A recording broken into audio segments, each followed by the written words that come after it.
January 1911, FDR starts his first term as state senator.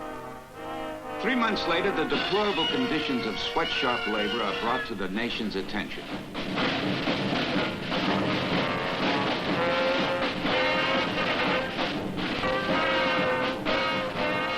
148 persons, mainly women and children, are burned to as the fire sweeps through the city. And when it introduces legislation favoring workmen's compensation and factory inspection laws, one of its most fervent supporters is the 29-year-old Franklin D. Roosevelt. In the year 1911, Samuel Gompers, Robert F. Wagner, Alfred E. Smith, and I were labeled as radicals when we fought for and succeeded in passing a bill through the New York State Legislature limiting the work of women in industry to 54 hours a week.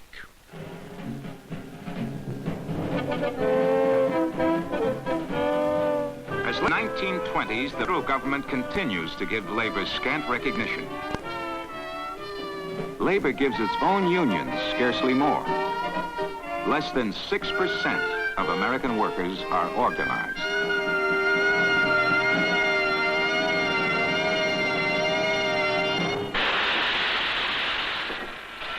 Over the years, FDR's convictions grow stronger that workers have rights which should be protected by law. In 1928, he becomes governor of New York. I call for legislation to guard the toilers in the factory and to ensure them a fair wage and protection from the dangers of their trades, to compensate them by adequate insurance for injuries received while working. When FDR assumes the presidency in 1933, he begins by making an unprecedented appointment. As his Secretary of Labor, FDR appoints the first lady cabinet member in history, Frances Perkins. To a reporter who asks whether she will not find her sex, Miss Perkins replies, "Only in climbing trees." Most important single concept is the idea of keeping up the wage earner purchasing power. For without high wage earner purchasing power, we cannot maintain business or industry or our population in the way in which American standards demand. The overwhelming majority of the workers of America understand, as do the overwhelming majority of employers of America, that this is no time to seek special privilege, undue advantage, or personal gain, because we face today a crisis. To assist economic recovery by raising the buying power of the American worker, FDR sponsors the passage of the National Industrial Recovery Act. I seek definitely to increase the purchasing power of the American people.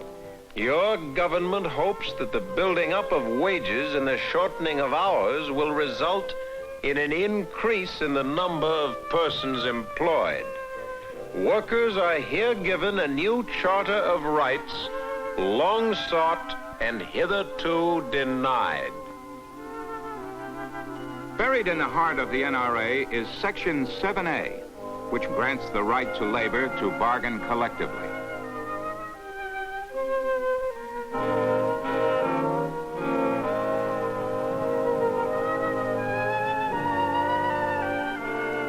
Section 7A says that workers can choose representatives. Now, if they want to choose the Ahkoond of Swat, they have a perfect right to do so. If they want to choose the Royal Geographic Society, they can do that. They have a free right to choose their representatives. The passage by Congress of the act arouses a storm of controversy. Cry the diehards, Roosevelt is a traitor to his class. He has never met a payroll in his life. He has no right to hold any opinion about labor. He doesn't know anything about it. It didn't surprise him to find that there were things that he didn't know anything about. He'd never been inside a tenement until I took him. He never had the feeling of superiority that I think people expected of someone with his economic and social background. As the days roll by, it becomes increasingly clear that 7A is too vague. The rights of labor are not always recognized by industry. Labor becomes more impatient. Fellow workers, we want peace and prosperity in this country here. That's what we're fighting for, and that's what we're going to have.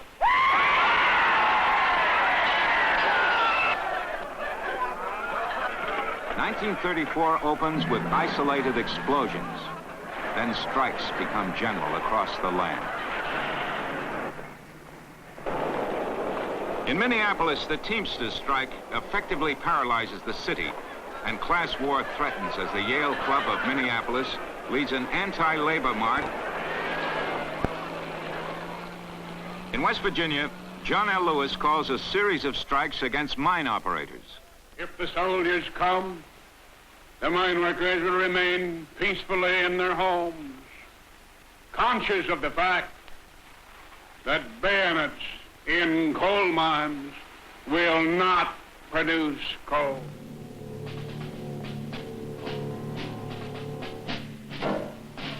Our industrial recovery has been to some extent retarded by strikes. I would not minimize the inevitable losses to employers and employees and to the general public through such conflicts. But I would point out that the extent and severity of labor disputes during this period has been far less than in any previous comparable period.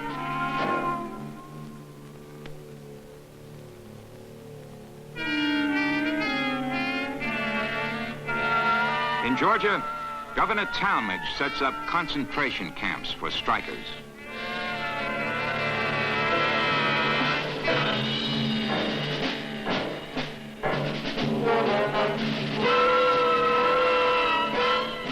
In New England, a textile trade journal says, a few hundred funerals will have a quieting influence. San Francisco is virtually immobilized when the longshoremen under Harry Bridges strike. Says Bridges, we workers have nothing in common with the employers. We're in a class struggle.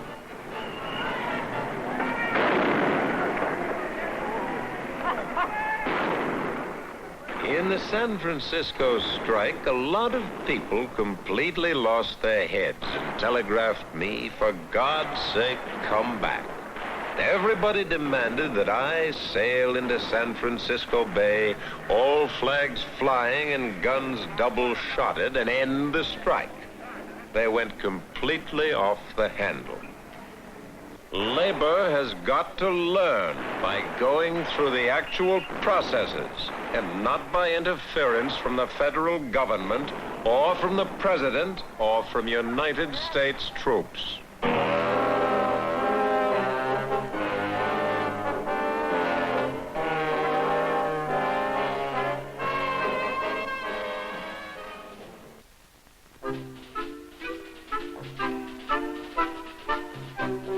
The best customer of American industry is the well-paid worker. Our aim must be to achieve and maintain a national economy whose factors are so finely balanced that the worker is always sure of a job which will guarantee a living wage. The wage earners of America will not ask for more. They will not be satisfied with less. The NRA simply isn't strong enough to enforce the rights of labor. And the Senate passes a bill introduced by Senator Robert F. Wagner of New York City on February 21st, 1935. On July 5th, it becomes a law. Officially called the National Labor Relations Bill, it provides supervised union elections in industrial plants. It creates a judicial board to weigh disputes between labor and management. The National Labor Relations Act is now the law of the land. We shall see the dawn of a new era of peace and justice for all in our economic life. Says the Oklahoma Manufacturers Association, the NLRB will out-Stalin Stalin, out-Soviet the Russian Soviets. Says the Communist Daily Worker, it will be a weapon to destroy the power of the workers. A better relationship between labor and management is the high purpose of this act. By assuring the employees the right of collective bargaining, it fosters the development of the employment contract on a sound and equitable basis. It seeks for every worker within its scope that freedom of choice and action which is justly his. In the summer of 1935, American labor unions disagree as to whether they should organize by crafts or by entire industries. John L. Lewis, head of the United Mine Workers, David Dubinsky, president of the International Ladies Garment Workers Union, and Sidney Hillman of the Amalgamated Clothing Workers break with the American Federation of Labor. They form the CIO.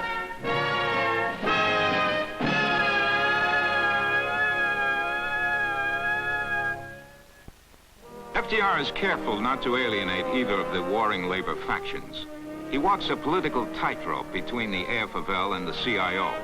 Both have large votes, and the 1936 election is coming up.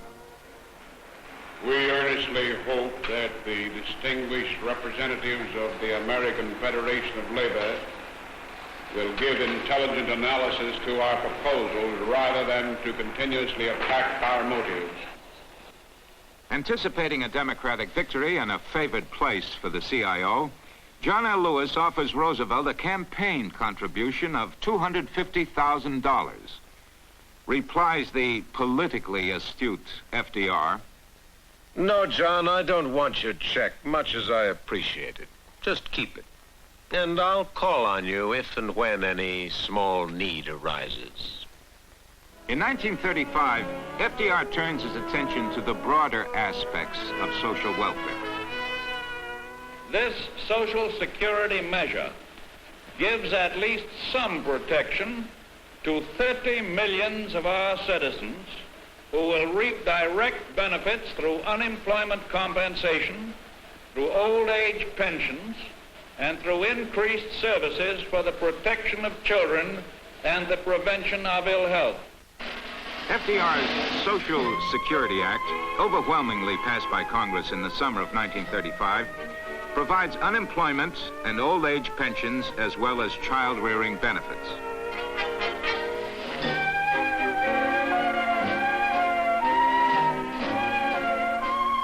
The National Association of Manufacturers calls the act the ultimate socialistic control of life and industry.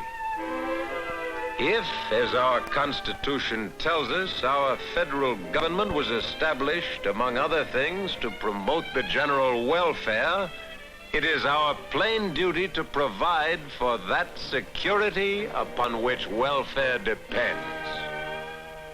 Strengthened by favorable legislation and FDR's sweeping victory in 1936, the labor movement introduces a new form of strategy, the sit-down strike.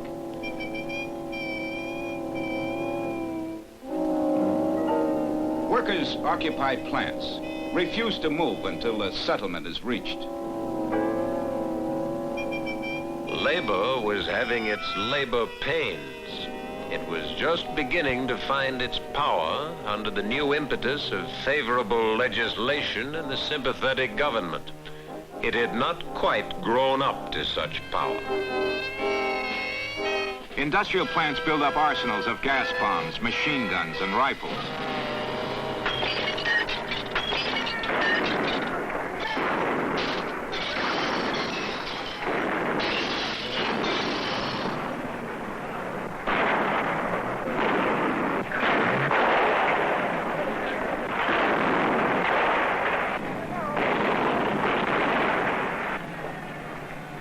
The sit-down strikes plague the nation.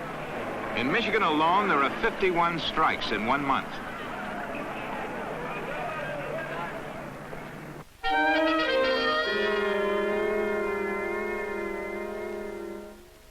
In Flint, Michigan, Walter Reuther resists a 44-day siege of United Auto Workers at the Chevrolet plant.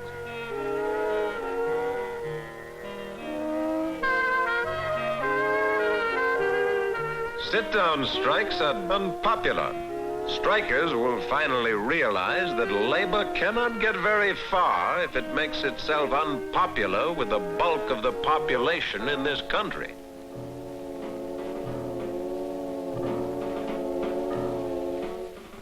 The struggle in the automobile industry will be fought to a finish.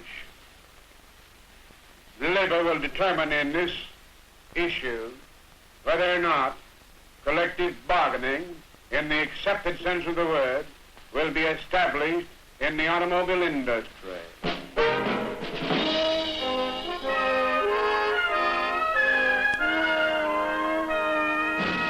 Walter Reuther and the United Auto Workers gain recognition by the automotive industry.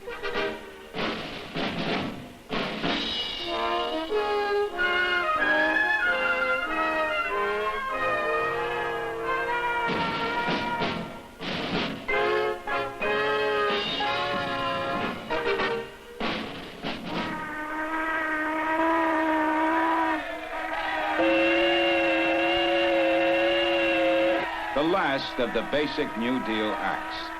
The Wages and Hours Act of 1938 establishes minimum wages.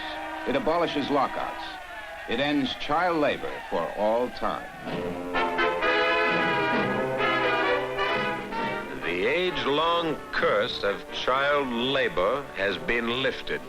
The sweatshop outlawed, and millions of wage earners released from starvation wages and excessive hours of labor.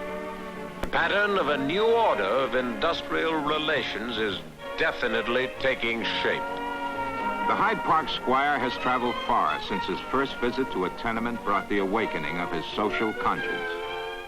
He has made it possible for organized labor to become a powerful political force. He has brought dignity and acceptance to the labor movement. Our aim is the advancement of human progress by industrial progress. Ours is the duty to work for that happy consummation when bitterness and distrust shall be replaced by mutual respect.